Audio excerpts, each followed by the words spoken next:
మీరేమో ఓట్లకు పైసలు వేసారు. కేసీఆర్ నాటకు పైసలు వేసారు. 11 సార్లు నాటకు రైతు బంధు ఇచ్చిన నాయకుడు, రైతు బాంధవుడు కేసీఆర్. నువ్వు పార్లమెంట్ ఎలక్షన్లకు మళ్ళీ పంచాయతీ ఎలక్షన్లకు ఓట్లకు పైసలు వేసినోడి నువ్వు మధ్యలో రెండింటికి ఎక్కువ దాని సంగతి చెప్పు. ఫస్ట్ ఇలా కేసీఆర్ ఓట్ల గురించి ఎన్నడూ ఆలోచించలే.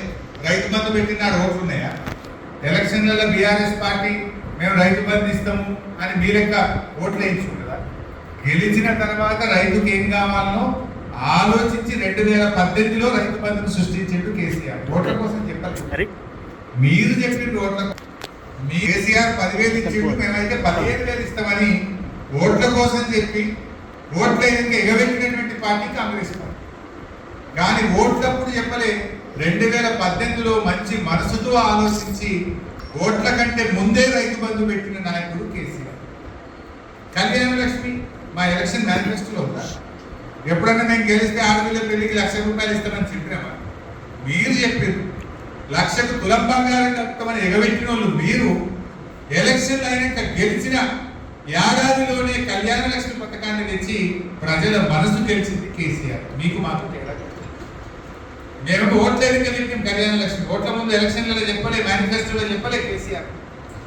ఓట్లు అయినాక కళ్యాణ లక్ష్మి తెచ్చింది కేసీఆర్. మీరేమో ఓట్ల ముందట తులం బంగారం కలుపుతామని ఏడాది అర్థమైన ఎగబెట్టిన చరిత్ర మీరు.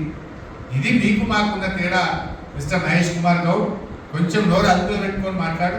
నువ్వు అబద్ధాలు మాట్లాడితే టీవీలో చూసిన వాళ్ళు నేను ఏమనుకోవాలి? నేను ఏమనుకుంటారు? అబద్ధాలు ఆడడంలో రేవంత్ రెడ్డికి కొత్త తమ్ముడు మొదలైందో చూటామని చూడటం. ఇలా మీరు ఆ రకంగా మాట్లాడినంత మాత్రాన ప్రజల అమాయకులు కాదు. ప్రజలు తెలియదా?